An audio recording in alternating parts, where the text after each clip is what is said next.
Meus pais e irmãos, é um privilégio estar aqui nesse culto jovem, reunindo o UPA, o MP, muita gente de fora, graças a Deus, uma alegria ver tanta gente fora da nossa igreja aqui, fazendo parte desse momento. Eu queria pedir que você abrisse a sua Bíblia no primeiro livro, o livro de Gênesis.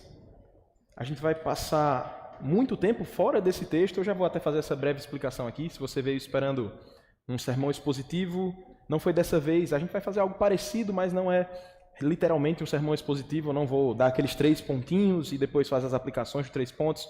A gente vai mais para um sentido de um estudo bíblico, embora ele seja um pouco expositivo, a gente vai passar um pouco por alguns textos, mas a gente vai falar mais sobre uma doutrina, que foi o que me foi proposto, falar sobre a teologia do pacto, né, sobre a teologia da aliança. Então, abra sua Bíblia em Gênesis, capítulo 2. A gente vai ler esse texto aí do verso 15 até o verso 19.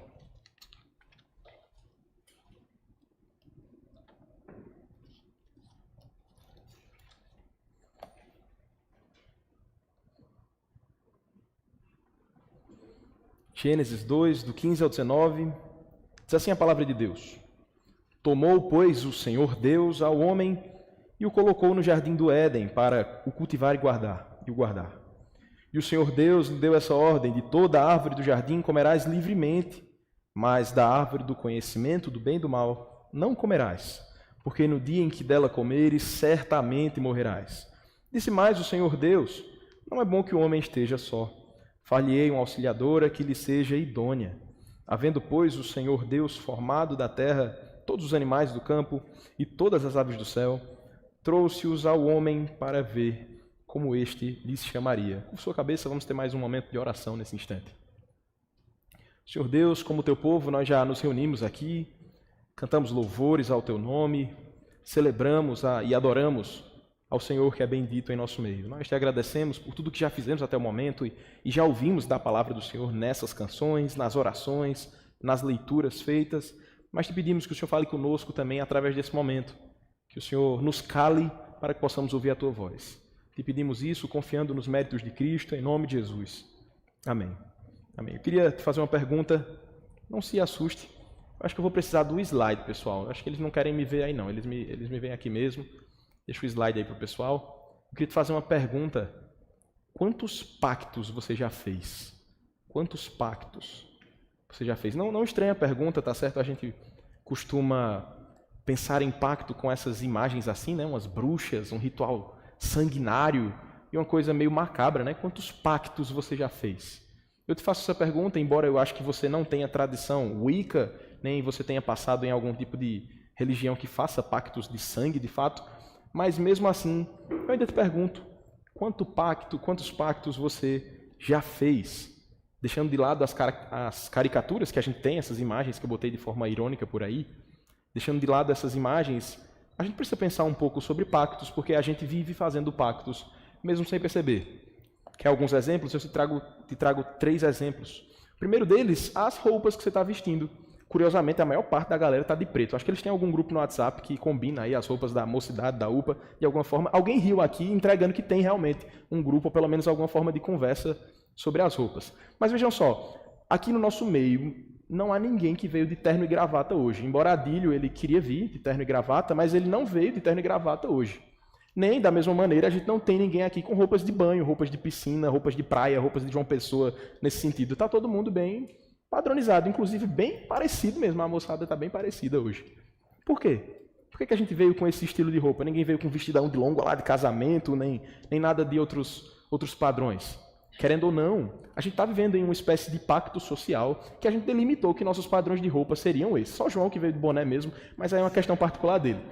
Mas fora isso, todos nós estamos com roupas padronizadas de alguma maneira. Pensemos mais um pouco sobre pactos. Pense aí, depois que você se vestiu lá na sua casa, você escolheu a roupa, conversando no grupo ou não, você escolheu a sua roupa e decidiu que viria para a igreja. Você pegou um automóvel, seja você que veio dirigindo, de moto, de carro, de alguma forma, ou então você pediu, papai, me deixa lá na igreja, mamãe, me deixa lá na igreja. Não sei, mas você veio de alguma forma aqui para a igreja. Provavelmente, o único que veio a pé foi Joãozinho mesmo. Tirando João, acho que e Pedro, talvez. Tirando esses dois, eu acho que ninguém veio mais a pé. E Samuel, né, que mora aqui atrás também. Mas, tirando a galera que mora aqui ao redor da igreja, todos os outros vieram de carro ou de moto, de alguma forma assim, num unicórnio voador, de alguma forma. Você veio para a igreja confiando que aquele carro lhe traria, ou aquela moto lhe traria. Você tinha um pacto com o seu pai de que o seu pai sabe dirigir e ia lhe deixar na igreja. Você tinha um pacto com o carro, de alguma forma você sabia que aquele carro não ia explodir na hora que você girasse a chave e entrasse no carro. Você está aqui para provar isso. Deu certo. A sua confiança, o seu pacto, a sua relação ali com o carro funcionou e você chegou na igreja. Por fim, um terceiro pacto que a gente tem aqui, mesmo que de maneira inconsciente, é esse pacto que nós estamos vivendo agora. Alguém, de alguma maneira muito louca e muito aleatória, disse, bota André para trazer a palavra lá, que André tem alguma coisa para falar, e a gente se cala para escutar como se André tivesse alguma coisa boa para falar. Isso é um pacto inconsciente que a gente faz. Quando a gente vem aos domingos para a igreja e escuta a palavra de Deus por meio do pastor, inconscientemente ou conscientemente, a gente está dizendo, eu tenho algo para aprender com ele, eu tenho algo para ouvir ali. Isso também é um pacto. Por isso que eu te pergunto, quantos pactos você já fez? E a resposta é provavelmente infinitos pactos. Você confia que o pão que você pega na padaria não está envenenado, você come ele tranquilamente, você vai para a escola na confiança de que não vai ter um atentado terrorista naquele dia. São pactos que a gente faz e nem mesmo percebe. Calma, não se assuste. Vai piorar daqui a pouco. A gente pensa nessa questão dos pactos e lembra que nós vivemos, de fato, em pactos. Se você está sentado lá atrás, esse é o momento que você é convidado para vir para frente, que eu acho que você não está lendo essa descrição aí que está na imagem. Essa é uma frase do pastor Palmer Robertson, que ele vai falar sobre alianças, sobre pactos. Eu vou ler aqui para você, embora você consiga ler, alguém deve conseguir ler daí também. Diz assim, muitas pessoas nada sabem acerca das alianças de Deus. Elas podem jamais ter ouvido a palavra aliança num contexto teológico, mas todas elas são criaturas da aliança. Desde o começo da obra criacional de Deus, todas as pessoas comprometidas estão comprometidas em aliança com o Todo-Poderoso. Por que o pastor Palmer Robertson fala isso? Ele está dizendo que, queira você ou não, você está dentro de uma aliança com Deus. Seja você aquele que deliberadamente quebra a aliança com Deus, ou aquele que deliberadamente, convencido pelo Espírito Santo, honra essa aliança. Todos os homens estão em aliança com Deus, seja para a condenação deles ou para a salvação deles. E a gente vai chegar nisso mais à frente. A gente vai pensar um pouco mais sobre esse tema. Aí eu te faço a pergunta, antes mesmo da gente ler aí, não preste atenção agora nesse senhor bonitão aí que está diante de você. Pense o seguinte, por que você saiu de casa num sábado à noite, sabendo que o tema seria Teologia da Aliança? Eu acho que você viu, tinha lá no banner de divulgação. Por que alguém sairia de casa para escutar um estudo bíblico ou uma pregação que falasse sobre Teologia da Aliança? Por que a gente precisa estudar esse tema? Isso não é coisa de quem faz seminário, não. Isso não é coisa de quem está lá estudando os livros acadêmicos. Será que isso é para mim mesmo? Eu preciso estudar a Teologia da Aliança. Eu preciso estar ouvindo uma palestra, um sermão, um estudo sobre isso. Bom, alguns homens, como Sinclair Ferguson, vão falar sobre a importância desse tema, a importância da Teologia da Aliança. E Sinclair Ferguson, o primeiro que eu coloco aí, ele diz assim, o pacto ou aliança, eu já faço essa explicação, são termos intercambiáveis, pacto e aliança. O pacto é um conceito de importância fundamental nas Escrituras e na história da teologia. Tanto nas Escrituras como na história da teologia. Muito importante essa compreensão que ele nos traz inicial de que é fundamental. Talvez você esteja se perguntando aí por que isso é fundamental. Segura um pouco, daqui a pouco a gente vai ver por que é fundamental estudar a teologia da aliança ou a doutrina do pacto na nossa vida. O segundo comentarista que fala sobre a doutrina do pacto é o R.C. Sproul, falecido há poucos anos. Ele comenta o seguinte no seu livro Somos Todos Teólogos, ele diz assim, a forma ou estrutura básica de desenvolvimento do plano da redenção na Escritura é expresso por meio da aliança. Por meio da aliança. Você com certeza, mesmo que não estude ou se interesse por tema aliança, você se interessa por redenção. Afinal, sem redenção, ninguém pode chegar no céu, ninguém pode estar perto de Deus sem a redenção proporcionada por Cristo. Mas como é que acontece? Do nada, Jesus acorda em um dia e decide, vou lá na cruz morrer, salvar um pessoal. É assim que funciona? Não. Tudo isso é desenvolvido, desenrolado e apresentado através de uma teologia, um caminho percorrido, que esses teólogos vão dizer que é a teologia da aliança. É o caminho que guia os homens até entenderem a cruz de Cristo, o caminho que o nosso Salvador percorreu. Um outro homem, já falecido também, Luiz Berkoff, ele diz assim, se não houvesse conselho eterno de paz entre o Pai, o Filho, não poderia ter havido acordo entre Deus e o pecador. A aliança da redenção torna possível a aliança da graça. A aliança da redenção torna possível a aliança da graça. Grave essa frase do final. A aliança da redenção torna possível a aliança da graça. Talvez você nem saiba o que é a aliança da redenção, talvez você já saiba um pouquinho sobre a aliança da graça. A gente vai falar sobre esses temas mais para frente. O que eu quero te mostrar nesse momento é que esse é um tema muito importante para a teologia, em especial para a teologia da igreja presbiteriana. Eu não sei se todos os que estão aqui são presbiterianos, ou se pelo menos denominacionalmente são presbiterianos, mas talvez o coração não seja tão presbiteriano assim. Essa é uma doutrina fundamental para o sistema de pensamento calvinista. É fundamental para o sistema de pensamento da nossa igreja, a IPB. Ela passa por esse método de pensamento, esse caminho de pensamento chamado a teologia da aliança. Por fim, mais um homem, um bonitão aí, Francisco Turretini, bom nome para você botar nos seus filhos também.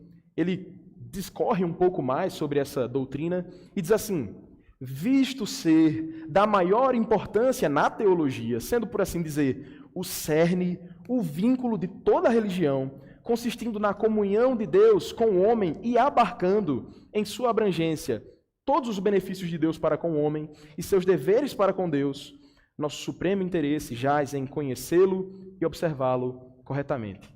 Complexo, né? Bem mais filosófico do que os anteriores, mas em resumo ele está dizendo o seguinte: esse é o centro de toda a teologia. Tire a teologia da aliança, não sobra relacionamento do homem com Deus. Tire a teologia do pacto, a doutrina do pacto, não sobra mais deveres e relacionamento, oportunidade, bênçãos, promessas, não sobra nada. Se não há uma aliança, Deus não tem necessidade de compromisso com os homens.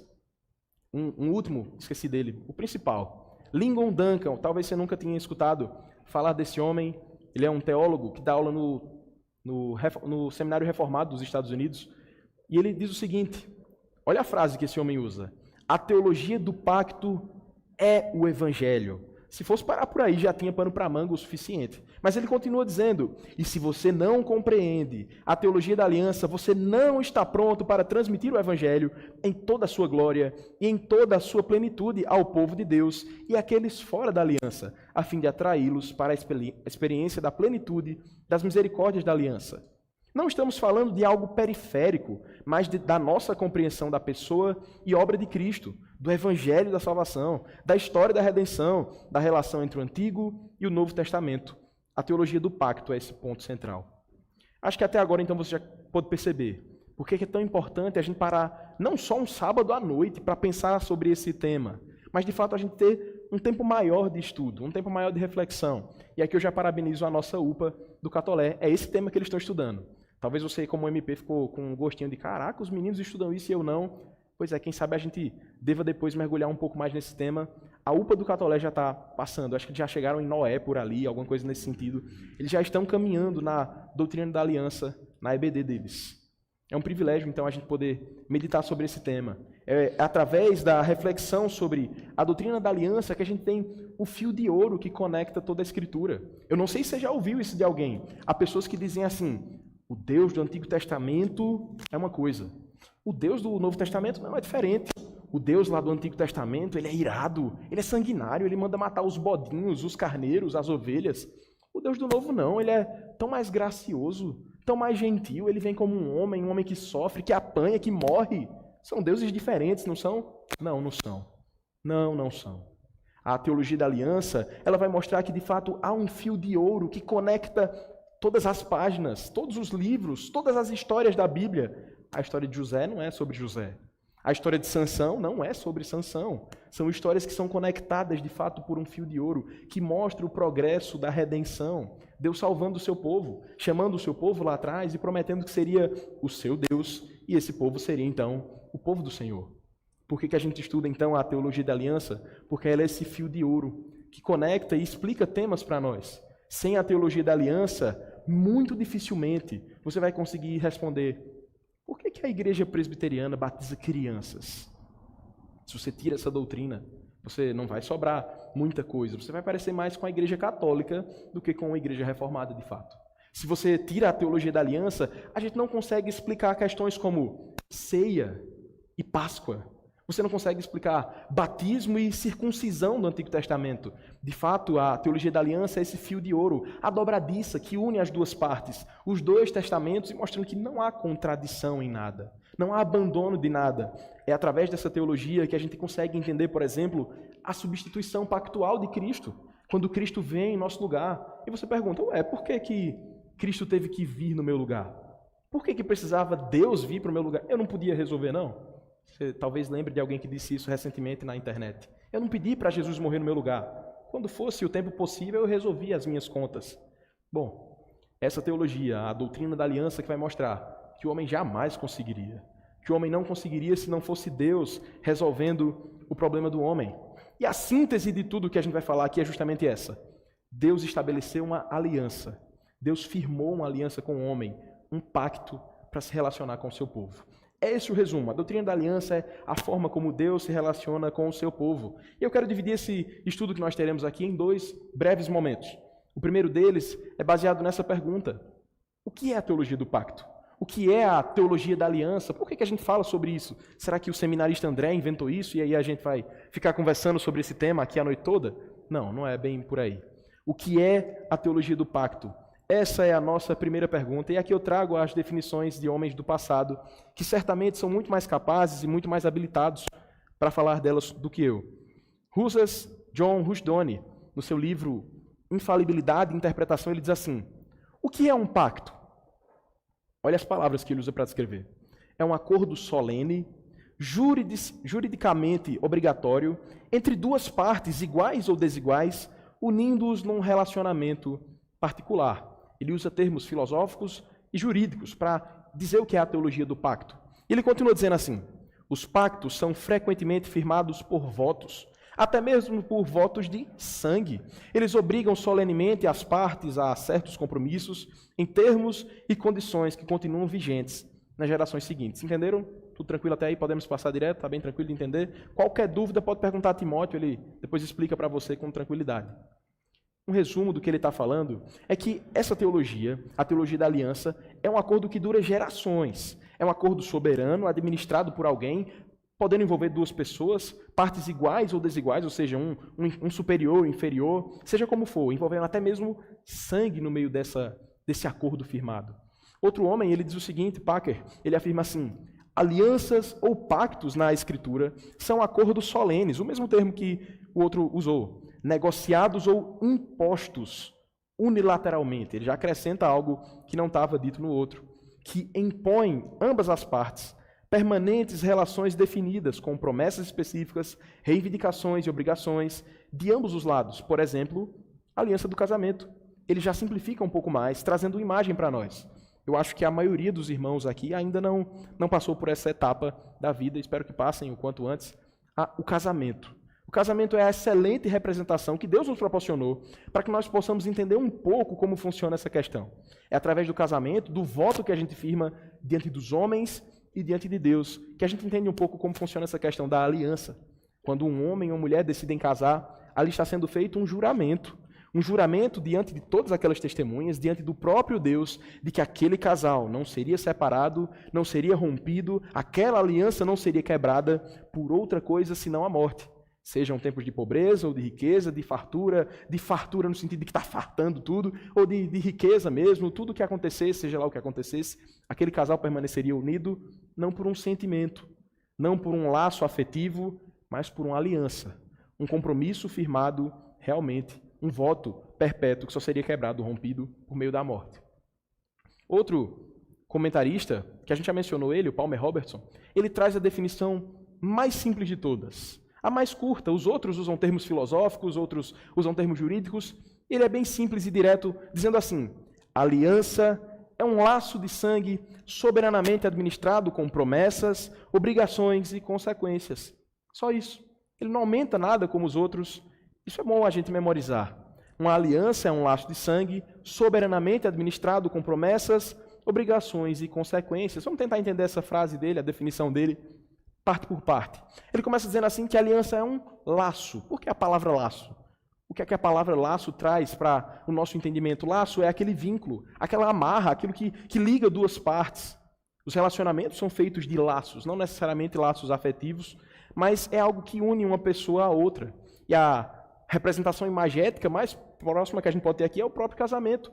Pessoas que estão em um laço, pessoas que estão unidas. Na Escritura, há muito essa ideia. A gente já leu aqui, no Salmo 89, Davi canta, ele escreve o seu salmo cantando sobre Deus que fez um juramento. O próprio Deus fez um laço com Davi. Essa é uma demonstração clara. A gente leu também no livro de Jeremias, o profeta Jeremias dizendo que naqueles dias o Senhor fará uma nova aliança, um novo laço, um novo relacionamento, e agora não mais precisaremos de sacerdotes, de sacrifícios, mas que cada um vai poder se aproximar, conhecer e entender a Deus. Essa é a ideia do laço, dita aí por Palmer Robertson. Alguém que está ligado ao outro por meio desse relacionamento entre pessoas. O segundo termo que ele utiliza aí é de sangue. De sangue. Você sabe muito bem que no Antigo Testamento a gente tem muito sangue derramado.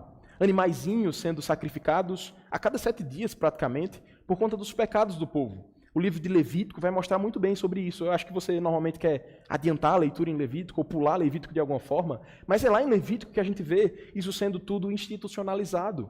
Os sacrifícios sendo obrigatórios, o sacerdote tendo que levar ofertas pelo pecado do povo. Aqueles sacrifícios que faziam essa parte do sangue do laço, a parte do sangue do relacionamento, o sacrifício do animal, apontava para essa ideia de um laço que precisava de sangue derramado. Da mesma forma, a gente tem a ilustração de famílias. Famílias passam por laços de sangue. Famílias, pais que se casam, geram seus filhos, têm esse laço de sangue, que, em outras palavras, qualquer papai e mamãe aqui diria, daria a minha vida pelo meu filho, faria o que fosse possível para que o sofrimento fosse em mim e não no meu filho. Por que isso? Porque famílias estão ligadas por laços de sangue. Essa é a ideia aí apresentada pelo pastor Palmer Robertson também. Ele continua ainda trazendo, na parte do sangue, algumas ilustrações. E eu queria pedir que você abrisse a sua Bíblia. Eu acho que você já deixou aberta lá em Gênesis. A gente pula um pouquinho e vai para o capítulo 15 de Gênesis. Gênesis 15, do verso 7 até o verso 11. É um texto do pacto de sangue sendo realizado.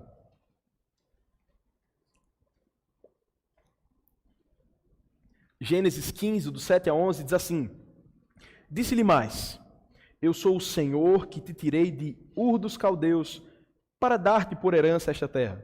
Perguntou-lhe Abraão: Senhor Deus, como saberei que hei de possuí-la? Respondeu-lhe: Toma uma novilha, uma cabra e um cordeiro, cada qual de 3 anos, uma rola e um pombinho. Ele, tomando todos estes animais, partiu-os pelo meio e lhes pôs em ordem as metades, uma defronte das outras, e não partiu as aves. Aves de rapina desciam sobre os cadáveres, porém Abrão as enxotava. Você está vendo o que está acontecendo aí? A imagem é bem clara. Deus estava fazendo uma aliança com Abraão, e Abraão, como todo homem, com seus temores, pergunta: e como é que eu vou saber que o Senhor vai cumprir a sua parte? Deus, em outras palavras, sem dizer de fato a palavra aliança, juramento, pacto aqui, ele está fazendo essa aliança, esse juramento, esse pacto com Abraão. Ele diz: Abraão, pega 3 animais, a gente parte eles e passa pelo meio deles.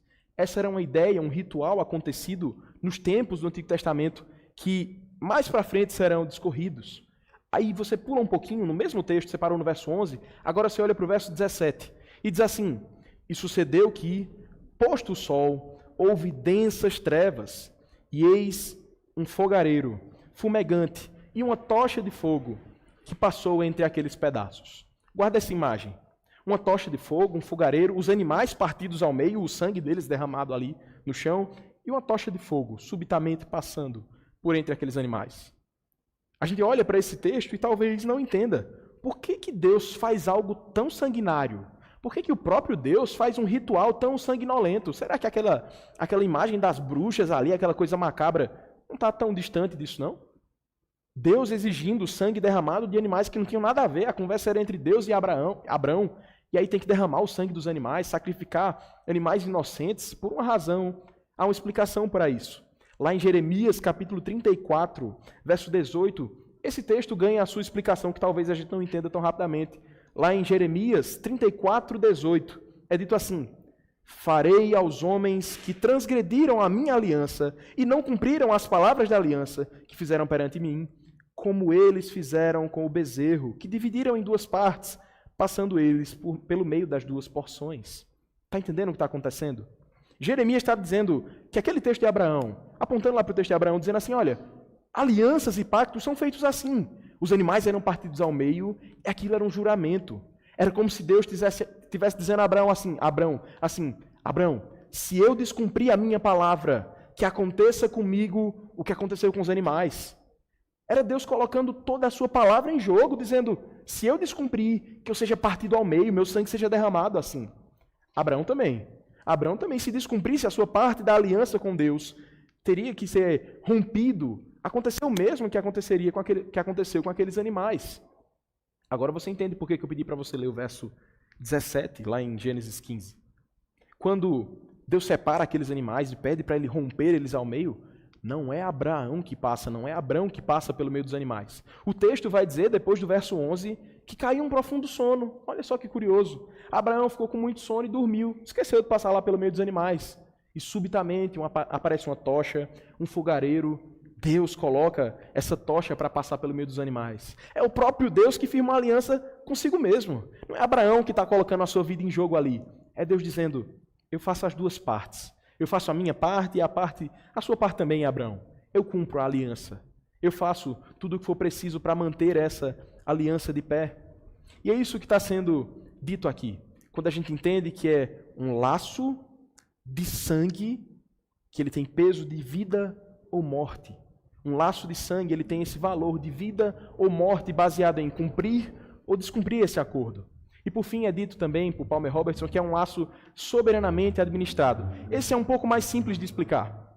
Um laço de sangue soberanamente administrado significa o seguinte, ele é administrado por um soberano. Não é uma negociação, uma barganha. Eu coloquei a imagem aí de alguém que negocia, de alguém que está lá para firmar um acordo. Deus não negocia com os homens. Olha só, Abraão, tá bom para você aqui, tem lucros o bastante para você nesse acordo. Noé, olha, a arca para proteger vocês, a aliança que é firmada por meio do arco da aliança, está de bom tamanho para você, ou quer que eu acrescente mais coisas aqui? Estradas de ouro, ruas para você especificamente? Não. As alianças de Deus são firmadas de modo soberano. O homem não tem parte de barganha nisso aqui. O homem não fica discutindo, olha Deus, aumente aí a oferta, dobre a oferta e agora eu aceito. Não, não é por aí. Deus soberanamente impõe de modo unilateral a sua aliança, a parte de Deus para os homens. O homem não negocia com Deus sem barganha, sem trocas. Deus firma essa aliança com o seu povo. E aí a gente já caminha para esse entendimento de quais são os elementos, então, de uma aliança, de um pacto. Eu coloco 5 elementos, o quinto está com um asterisco, porque não são todos os autores que vão confirmar isso aí, tá certo? Isso é mera especulação, é uma mera categorização. Eles dizem o seguinte, todo pacto tem que ter pactuantes, que são as partes envolvidas no acordo. Por exemplo, no pacto com Abraão, Deus e Abrão estão ali diante desse pacto. Depois tem promessas. As promessas podem ser os benefícios relacionados ao cumprimento daquele acordo. Olha, Abrão, a partir do momento em que você honrar a aliança que a gente está fazendo aqui, eu te abençoarei. Esses são exemplos de promessas que Deus faz para quem honra o pacto. Além disso, há exigências também. Por exemplo, viva de modo reto, viva de modo adequado, honrando a aliança que a gente firmou. Essa é uma exigência da aliança. Há também consequências, como no caso que a gente leu aqui, ao momento que fosse descumprida a aliança, seriam rompidos os laços, a morte entraria em cena. E há também um selo. A questão do selo é essa que tem o asterisco, porque não são todos os casos que a gente vê esse selo sendo imposto. Por exemplo, a maioria dos casos, como no caso de Abraão, havia um selo chamado circuncisão. Um pedaço da pele dos homens era arrancado, era cortado, para que ali estivesse marcado todo aquele que fazia parte da aliança, todo aquele que estava no pacto com Deus. Assim, os homens tinham, alguns pactos tinham essa imagem, tinham um selo explícito, marcado no homem, para dizer, esse faz parte de uma aliança com Deus. Até aqui a gente entende, então, qual é de fato essa ideia de o que é um pacto, o que é que significa o pacto, o que é essa doutrina. Você já pôde entender que é a forma como Deus escolhe relacionar-se com os homens. Mas a gente pergunta, então, quando e onde isso começou? E essa já é a nossa segunda parte, já adiantando para o final desse estudo. Quando e onde começa esse entendimento de pacto, de doutrina do pacto? Será que isso foi em 1900 que foi inventado? Será que inventaram isso depois? Foram os pais da igreja que inventaram? Não. A gente vai ver ao longo da história que muitas pessoas já falavam sobre a doutrina da aliança. O primeiro grupo que eu separo por categorias aí é na igreja antiga, ali os 3 primeiros séculos. Logo em seguida, quando Jesus sobe aos céus, depois ali por volta do ano 33, até mais ou menos 300 anos. Por aí, nesse período, a gente já tinha pessoas falando de alianças e pacto na Escritura. Eu destaco esses 3 homens aí, em ordem: Irineu, Crisóstomo e Agostinho. Irineu, ele fala dos pactos como promessa sobre a terra. Ele já tinha entendimento em seus sermões, nos seus ensinos, que Deus trabalhava por meio de pactos, derramando bênçãos e promessas sobre a terra. Crisóstomo, esse segundo homem aí, ele fala que os sacramentos, a ceia e o batismo, são elementos que simbolizam o pacto, são lembretes do pacto de Deus com os homens. O terceiro, Agostinho, ele é de fato o que mais fala desses 3 homens sobre o pacto, mas em resumo ele vai dizer que Deus trabalha por meio de pactos e esses pactos são firmados somente em 2 partes, entre 2 partes, Deus e os homens, Deus e os pecadores. A segunda era que eu coloco aí é a igreja medieval. E aí você conhece muito mais do que eu sobre esse período. A gente chama de Idade das Trevas, de tempo sombrio, de Era da Escuridão. E, de fato, no sentido de doutrina da aliança, talvez tenha sido o período mais sombrio. É aquele período em que a Igreja Católica domina o cenário religioso de modo muito vasto, muito amplo, e aquele entendimento que havia sido apontado por homens nos 3 primeiros séculos vai caindo no esquecimento. A Igreja não fala tanto assim sobre pacto nesse período, mas começa a falar sobre pacto como uma negociação. É aí que a gente escuta falar sobre indulgências, sobre barganha com Deus. E o meu amigão não está aqui hoje, Gabriel, um dos teólogos que falava sobre isso, se chamava Gabriel Biel. Eu botei essa imagenzinha. Curioso, né? Todo Gabriel pra gente é Biel, mas o nome do cara era Gabriel Biel mesmo. Ele era um teólogo da Alemanha. E ele diz a seguinte frase: aqueles que fazem o seu melhor, Deus não nega a sua graça. Olha só. Em outras palavras, ele diz: faz o teu que eu te ajudarei. Você faz a sua parte e Deus faz a dele. Não é bem assim que funciona. Eles deixam de lado um pouco aquele entendimento da aliança, de que Deus unilateralmente abençoa o seu povo e honra e cumpre a sua palavra, e agora ele entra nessa espécie de barganha. É de fato um período mais sombrio nesse sentido, mas para compensar o período seguinte, a Reforma Protestante, é avassalador quando fala de aliança, é avassalador quando vai mencionar a doutrina do pacto. A gente escuta muitas pessoas no tempo da Reforma Protestante anunciando que essa é a forma que Deus se relaciona com o seu povo. O primeiro deles que eu destaco aí, com um chapeuzinho que parece o de João, Zwinglio. Zwinglio, ele vai falar sobre alianças, ele estuda e descreve profundamente em seus escritos sobre o pacto. E, inclusive, o pacto que ele mais fala, o que ele mais escreve, é justamente o de Abrão. Ele vai falar muito sobre o pacto em Gênesis 15 e renovado em Gênesis 17, dizendo que pacto não é somente teologia, mas é estilo de vida para a igreja. Olha que interessante o entendimento desse homem lá, por meados de 1500. Outros homens que eu não coloquei aí nessa imagem, na verdade eu vou mencioná-los mais à frente, são os anabatistas, que são aquele grupo que, por meio de uma reforma um pouco mais radical, desconsideram a tradição que falava sobre batismo de crianças, sobre aliança com o povo de Deus, e tomam outro caminho. Mais para frente a gente conversa sobre eles um pouco mais. Esse segundo homem que eu coloco aí é Henrik Bullinger. Ele é da Suíça. Gustavo estava lá recentemente e deve ter conhecido algum legado dele, talvez.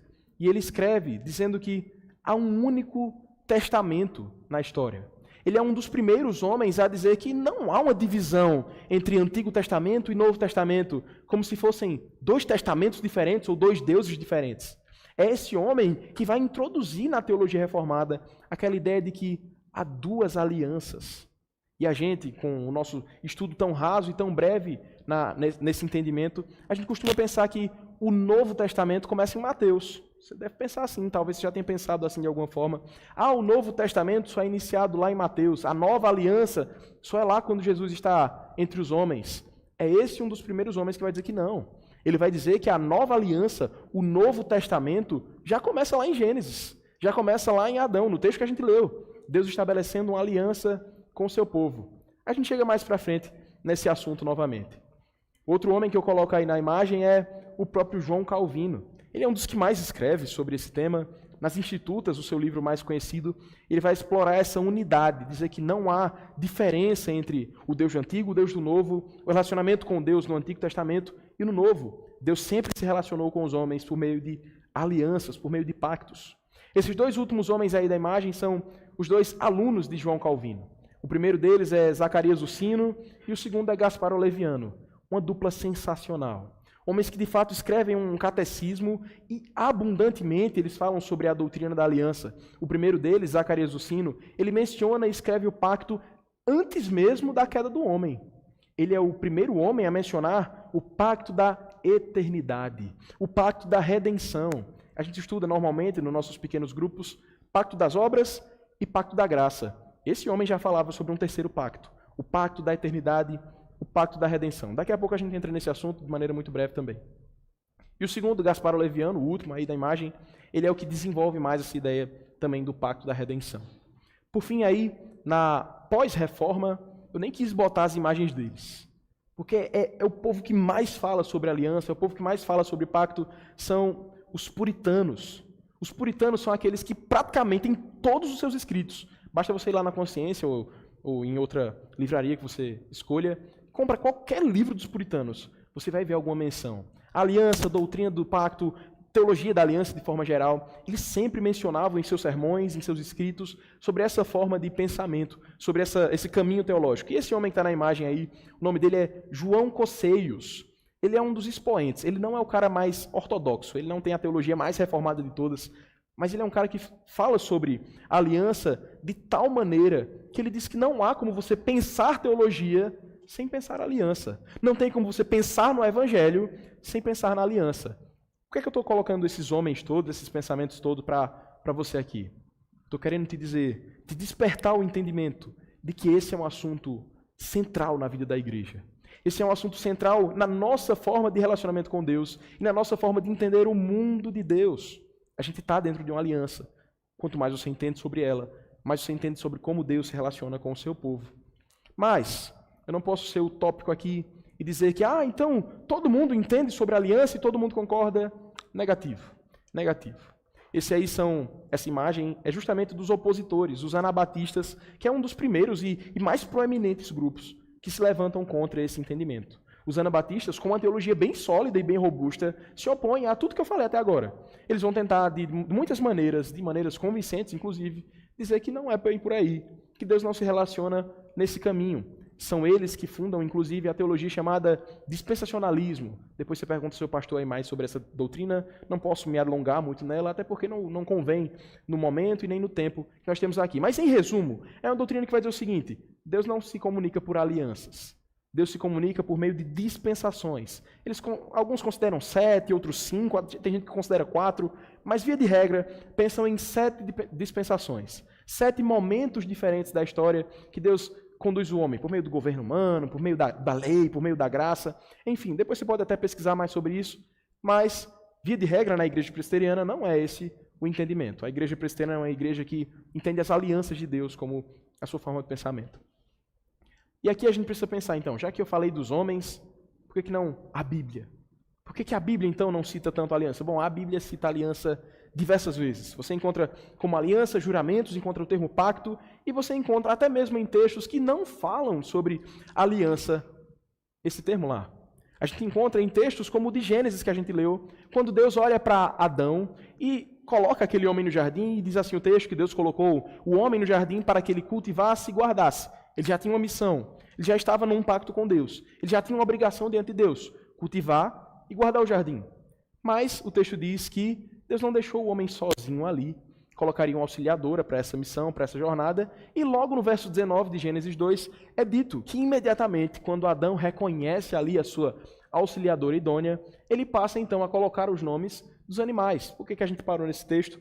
Por isso, é um texto que, mesmo que não tenha a palavra aliança ou pacto, a gente vê ali Deus dando uma ordem ao homem: desfrute de tudo, menos daquela árvore, desfrute de tudo, cultive, guarde, nomeie os animais, zele pelo jardim, zele pelo paraíso, honre esse contrato que nós temos aqui, honre essa aliança que nós temos aqui.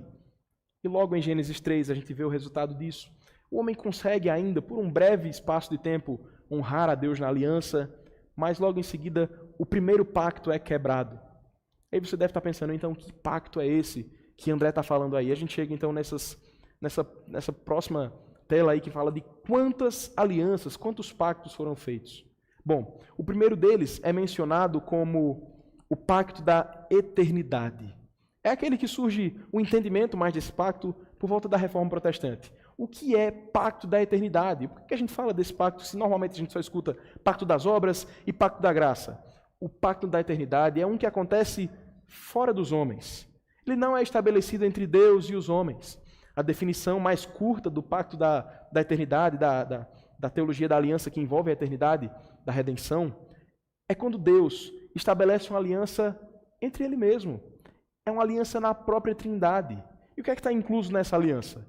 Deus dizendo que jura eternamente com o seu povo não desistir dele. E você vai ver isso em toda a história. O povo fazendo aquilo que entristece a Deus, o povo se voltando de costas para Deus, e Deus ainda assim permanecendo fiel ao seu povo. Deus ainda assim permanecendo, honrando essa aliança que foi feita na eternidade.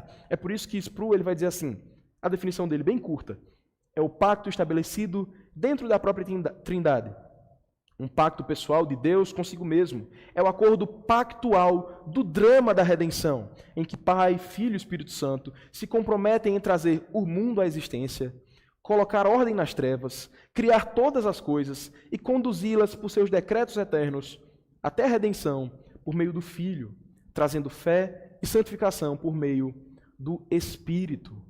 E esse é o primeiro pacto. Um pacto que não envolve diretamente os homens. Deus não aparece e sela esse pacto com ninguém. É lá na eternidade. É Deus firmando e dizendo, olha, eu vou construir o mundo, vou chamar as pessoas e vou salvar esse povo quando eles se desviarem dos meus caminhos. E vou honrar essa aliança por toda a eternidade. E aí a gente tem o segundo pacto, então, o pacto das obras. Esse talvez você conheça mais. Esse talvez você já tenha escutado muito mais sobre ele. É aquele pacto em que Deus diz aos homens, vivam dessa maneira, honrem a tudo que eu mandei, sigam nos meus caminhos, e aí vocês vão poder ter vida eterna. Obedeça perfeitamente, e aí você vai ter vida eterna. Inclusive, muito a gente fala, olhando para Efésios, olhando para os escritos de Paulo, e diz assim, não por obras, nem por nada que o homem possa fazer, mas pela graça, por meio da fé, isso não vem de vós, é dom de Deus. Obras, é um termo que aparece bastante na Bíblia. Mas o pacto de obras, especificamente esse pacto, esse acordo foi feito somente com Adão e Eva. E é esse o texto que nós lemos aqui no começo dessa exposição, desse estudo. É esse pacto que é firmado somente com aquele primeiro casal. O que é que esse pacto prometia para eles? Prometia vida eterna e qualidade de vida. Enquanto Adão e Eva se mantivessem ali honrando a Deus todos os dias, eles continuariam sendo abençoados, guardados, não teria pecado, não teria mazelas, não teria dores, não teria espinhos, uma vida perfeita. Enquanto eles honrassem o que Deus ordenou, enquanto eles obedecessem à ordem de Deus, teriam vida, teriam prosperidade no jardim por toda a eternidade. Mas qual era a consequência, então, da quebra dessa ordenança? Qual era a consequência por não obedecer àquilo que Deus tinha ordenado? O texto vai dizer em Gênesis 3, versos 16 e 17, que morte e sofrimento. Morte e sofrimento estão em jogo nessa aliança. E você lembra do texto? Lá em Gênesis 3, 16 e 17, é dito à mulher, agora, por conta do seu pecado, multiplicarei as dores. É por isso que as mulheres sentem dores nos partos. É dito lá em Gênesis 3. É quando os homens descumprem essa promessa, que agora toda a humanidade padece em pecado. Gênesis 17 fala para os homens, Adão disse Deus, visto que atendesse à voz da tua mulher e comeste da árvore que eu te ordenei não comer, maldita é a terra por sua causa. Em fadiga obterás o teu sustento durante todos os dias da tua vida. Gente, quando os homens quebram a aliança, quando os homens quebram o pacto das obras, só castigos, só dor, só pecado, só destruição. É esse o peso de um pacto de obras. É esse o peso de alguém que tenta viver uma vida de retidão, como se essa vida de retidão fosse trazer vida eterna. Embora hoje nós não vivamos mais sob o peso do pacto das obras, há muitos em nosso meio, em nossos arraiais evangélicos, que tentam se colocar sobre esse peso novamente. Há pessoas que tentam dizer, olha só, você precisa ser a pessoa mais perfeita à luz dos 10 mandamentos, porque se você quebrar um dos mandamentos, você certamente estará condenado por toda a eternidade. É assim? É e não é. É e não é por quê? Porque a partir do momento que você quebra um dos mandamentos, você é réu, é condenado por todos eles. De fato, a palavra diz isso. De fato, nós somos condenados quando quebramos os mandamentos de Deus ou quando desprezamos e não mais queremos andar nesses mandamentos. Mas é a mesma palavra que diz que não é a nossa obediência perfeita. É a mesma palavra que diz que não somos nós e não é por nossas obras, mas é por obras de outra pessoa, obras de outro alguém. É esse, então, o pacto que nós conhecemos como o pacto da graça. É esse o segundo pacto que é feito com os homens. O primeiro pacto, um pacto de obras, ele exigia obediência perfeita. Não se desvie nem para a direita nem para a esquerda. Honre perfeitamente a vontade de Deus. E aí você vai chegar no céu. Era assim que era o funcionamento, basicamente, do pacto de obras. Mas no segundo pacto, agora vendo a incapacidade dos homens, agora que Adão e Eva quebraram a primeira aliança, todos nós estamos debaixo de condenação, Deus se dispõe. Deus vem até os homens e diz: vou fazer de novo uma aliança. Vou fazer novamente um acordo, um pacto de sangue novamente, envolvendo vida e morte mais uma vez. E qual é a exigência desse novo pacto? Quais são as promessas desse novo pacto? Esse pacto que é feito agora não mais com Deus e Adão e Eva, e sim feito com Deus e todos os pecadores. Qual é a exigência desse novo pacto? Obedeça os 10 mandamentos, honre toda a lei e aí você será salvo. Venha todos os domingos para a igreja e isso vai garantir sua vida eterna? Não, não são essas as exigências do novo pacto, do pacto da graça. As exigências são simples, mas muito difíceis de cumprir. São simples de entender, mas o nosso coração se desvia delas muito rapidamente. A exigência é só uma. Deposite toda a sua fé, toda a sua esperança, toda a sua confiança, todo o seu coração no Filho de Deus. É só essa a exigência do novo pacto, do pacto da graça. Deus não está olhando mais para os homens e dizendo: olha, faça isso, isso, isso e isso, e não faça aquilo, aquilo e aquilo outro, e agora você será salvo. Não, é por meio de outro. Deus diz assim: olhe para Cristo. Viva uma vida de retidão, mas olhando para Cristo. Não pense que a sua retidão, a sua vida comportadinha, organizada, é o que te leva para o céu. O próprio Deus diz isso. É por meio de Cristo, pelas obras, pelo pacto de obras que foi cumprido por Cristo, pela obediência perfeita do Filho de Deus. Aquele que veio, foi encarnado como um dos homens, engatinhou como um bebezinho, precisou mamar, precisou ser alimentado, cresceu e em nada pecou, em nada transgrediu a lei de Deus, honrou perfeitamente a vontade do seu Pai e foi obediente até a morte, e morte de cruz. E esse Deus que se humilhou em se fazer homem é exaltado diante dos homens, como aquele Deus que ressuscita Jesus Cristo em nosso lugar. É esse sacrifício, é esse pacto, é Cristo pagando no nosso lugar. E isso sim nos garante vida eterna. É essa nova aliança que nos promete vida eterna diante de Deus. Queridos, não estamos mais debaixo dessa manifestação antiga do pacto de obras, e sim da nova aliança manifestada por meio de Deus. E aqui eu já adianto as manifestações da aliança. Tenho certeza que o pessoal da UPA já viu algumas dessas aí. Certamente a gente não pode discorrer sobre elas, o tempo não nos permite isso, mas essas manifestações aparecem mostrando a graça de Deus em cada uma delas.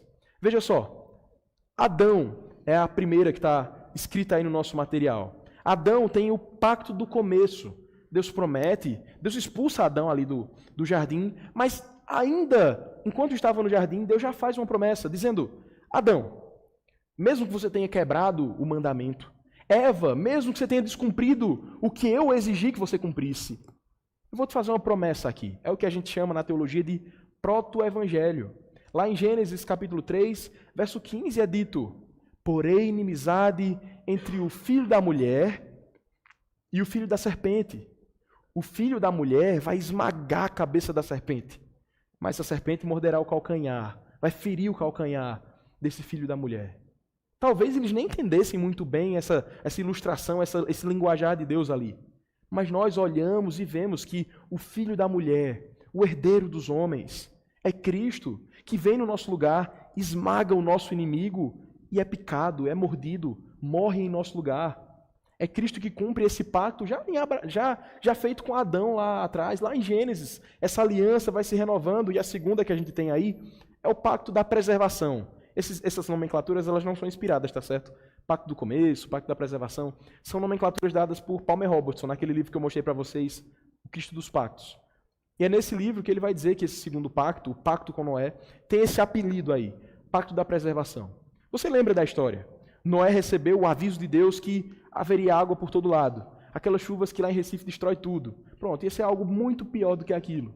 Noé tinha um objetivo, um mandamento de Deus. Coloque os animais dentro da arca. Construa a arca primeiro, não coloque dentro. Você constrói primeiro, coloca os animais lá dentro e entra com sua família. E você sabe o que aconteceu. Noé obedeceu. Então será que ele foi salvo pela obediência? Não foi por isso. Não foi por isso. Porque imediatamente depois que ele desce da arca, quando passa o tempo do dilúvio, o próprio Noé é pego de maneira flagrante num pecado explícito. O próprio Noé, que era um pactuante ali, que recebia a nova manifestação da aliança, quebra novamente a aliança ali diante de Deus, diante dos homens. Envergonha, então, e não age de maneira perfeita, já nos mostrando mais uma vez que não é pela perfeição dos homens ou esforço dos homens. Depois a gente tem esse pacto sendo feito com Abraão, ou Abrão ainda, quando a gente já leu lá em Gênesis. Deus firma aquele pacto e é o próprio Deus que passa no meio dos animais. Deus lembrando a Abraão que sim, a promessa de ter descendentes mais numerosos que as estrelas no céu ou a areia da praia, de ter tantos e tantos filhos, seria cumprida. E olha só, Deus cumpriu a sua promessa. Nem que Abraão tivesse 1000 anos, ele conseguiria ter tantos filhos assim quanto as estrelas do céu ou a areia do mar. Mas os filhos de Abraão são os filhos da fé. Os filhos que tiveram a mesma fé que Abraão teve. Os filhos que olharam para a promessa que Deus fez e estão aqui até hoje. Nós, pela fé, somos esses filhos de Abraão. Nós, pela fé, somos aqueles que têm a mesma fé que o pai da fé teve. A mesma fé que esperava em Deus ansiosamente pelas promessas e palavras de Deus. A gente tem aí, então, também o pacto que foi feito com Moisés, chamado de pacto da lei. É aquele pacto, até o momento, sendo o mais refinado possível. Deus escreve realmente todo o peso da lei. Deus coloca em 2 tábuas aquilo que ele exige de quem quer tentar o outro caminho, de quem quer tentar viver uma vida perfeita. Quer viver perfeitamente? Cumpra essas 2 tábuas aqui, honre do 1º ao 10º mandamento. Viva por eles, e aí sim, pronto, se você fizer perfeitamente, você vai conseguir chegar no céu por esse caminho. Mas a resposta óbvia é que nenhum dos homens, senão Cristo, consegue viver por esse caminho. Senão Cristo, nenhum dos homens consegue honrar os 10 mandamentos, as tábuas da aliança de Deus, as tábuas dos mandamentos de Deus. Por fim, a gente tem aí, antes de Cristo, Davi, o rei majestoso, o rei que é mencionado diante de toda a Escritura, o rei que agradou o coração de Deus. Ele recebe também essa promessa, a aliança, a manifestação da aliança com Deus. Deus, por meio do profeta Natã, fala com Davi. Quando Davi, com seu coração bondoso diante de Deus, diz assim: Deus, eu quero construir um templo para o Senhor. O Senhor vive aí numa cabaninha, feita de materiais simples. Eu quero fazer um grande templo de ouro, das melhores madeiras, dos melhores artifícios. Aquela intenção maravilhosa no coração de Davi. Deus responde o seguinte: não, você não vai fazer. Deus não vai fazer, mas eu vou levantar na sua descendência um filho. Um filho que vai construir, sim, um grande templo. Um filho que vai, sim, fazer um templo majestoso e maravilhoso. E aí você tem Salomão, que faz um templo grandioso que a Universal tenta copiar lá. Mas não era Salomão. Não era sobre Salomão que estava sendo dito naquele momento. Não era o templo de Salomão que era o alvo da promessa, o alvo do pacto. Não. Era Cristo, o herdeiro de Davi, o filho de Davi, que cumpre realmente, que tem um reinado eterno. O reino de Cristo jamais passará. O templo que Cristo fundou jamais será destruído.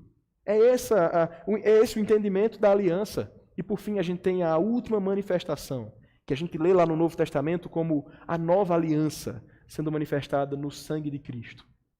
É esse então o último dos pactos, o pacto da consumação. Quando Cristo olha para as manifestações antigas e responde com a manifestação definitiva. Agora não são mais necessários cordeiros morrendo, porque o Cordeiro de Deus, que tira o pecado do mundo, já morreu em nosso lugar. Agora não precisa mais os homens serem salvos por perfeita obediência, porque Cristo foi perfeitamente obediente e morreu em nosso lugar. Queridos, essa é a última manifestação, a manifestação final dessa consumação. E prova disso é o texto que a gente leu em Jeremias. Agora, nos tempos em que nós vivemos, não é mais necessário que sacerdotes estejam intercedendo em nosso lugar. Você fala com Deus. Você mesmo tem acesso ao Supremo Senhor, ao Deus que criou todas as coisas. Você pode falar com Ele. Você não precisa dizer: pastor, olha, leva para Deus o pedido de oração que eu tenho. Você pode falar com Deus. Essa é a nova aliança. Todos os homens agora podem recorrer ao próprio Senhor. Todos os homens têm acesso a esse Deus maravilhoso. Mas então, já caminhando para os nossos finalmente aqui, do que é que importa saber tudo isso? Do que é que importa entender a doutrina da aliança, você chegar lá na sua casa agora e pesquisar uns materiais maravilhosos que eu vou te recomendar nesse exato momento. Você pode pesquisar por Cristo dos Pactos, o próprio livro que eu usei como material aqui. Você pode pesquisar, talvez, os livros do pastor Rodrigo Ribeiro, aqui de Campina Grande, que ele faz um curso baseado no Cristo dos Pactos, está no YouTube gratuitamente lá. Você pode pesquisar os vídeos do pastor Heber Campos Júnior, fazendo um curso também na doutrina do pacto. Você pode pesquisar tudo isso e encher sua mente de doutrina, encher sua mente de teologia do pacto. Mas o que isso significa na prática para você?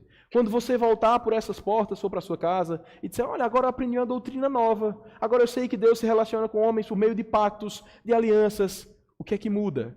Eu trago aí algumas breves implicações, talvez tenha ficado ruim para o pessoal ler aí, mas a primeira delas é que a Bíblia não é meramente um conjunto de histórias. A Bíblia não é simplesmente um apanhado de historinhas. Ah, tem a história de Adão, depois tem os filhos deles que se matam ali, aí depois lá na frente tem Esaú e Jacó, depois tem Sansão, tem uma galera lá. Não são historinhas desconectadas, não são fábulas, não são contos de fadas ou contos da carochinha, não. É uma só história. É Deus conduzindo toda a história da face da terra, dos homens, a história da humanidade, para mostrar o seu bendito plano de redenção, para mostrar durante toda a história, passando por aqueles muitos personagens, como seria até a chegada de Cristo, como de maneira nenhuma poderia ser outro meio. Não, o dilúvio não converteu os homens.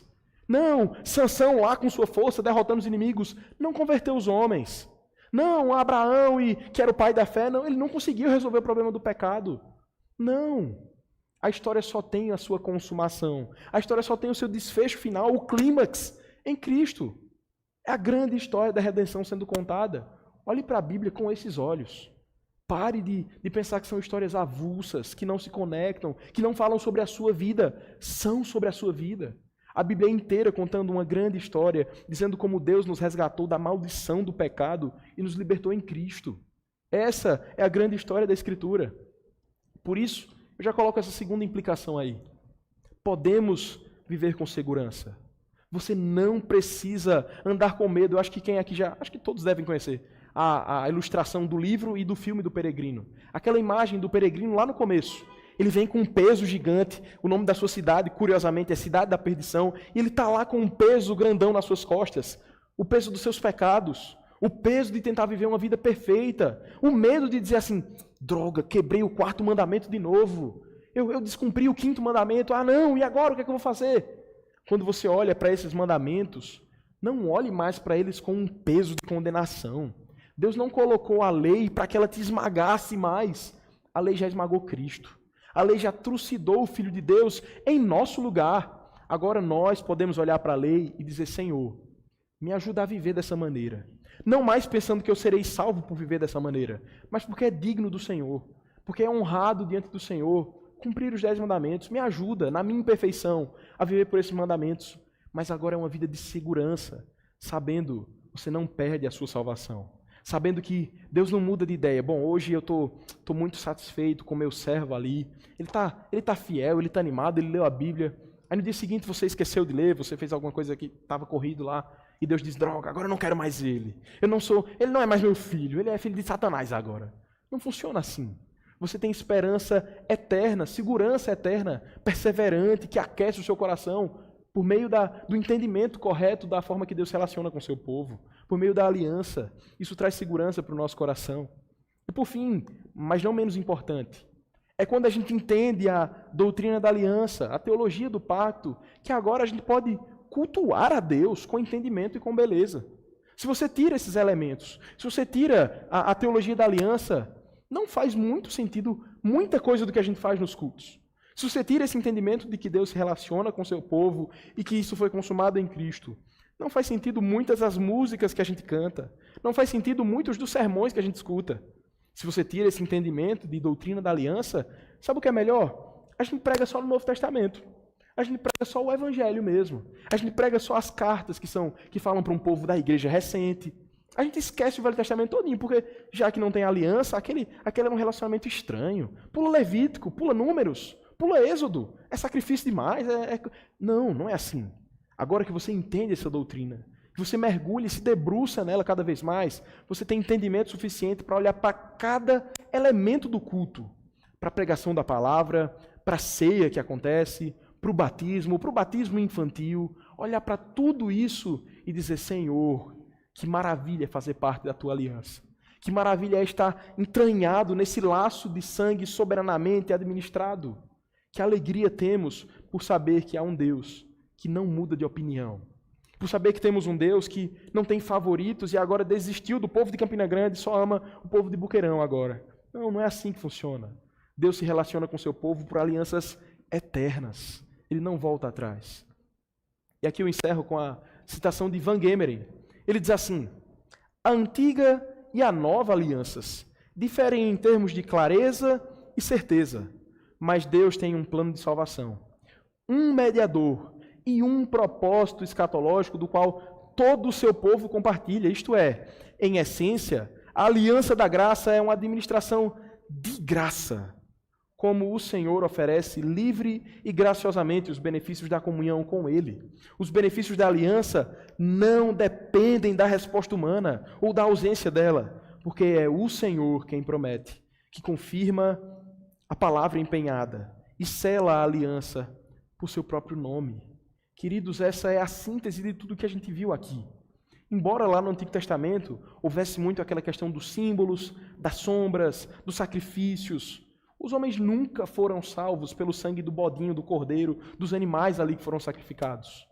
Todos, desde o Antigo Testamento, desde Abraão, desde dos pais da fé, eles foram salvos pela confiança na aliança que Deus tinha feito. Eles foram salvos por meio dessa confiança da graça de Deus, por uma fé num Deus que prometeu que jamais abandonaria o seu povo.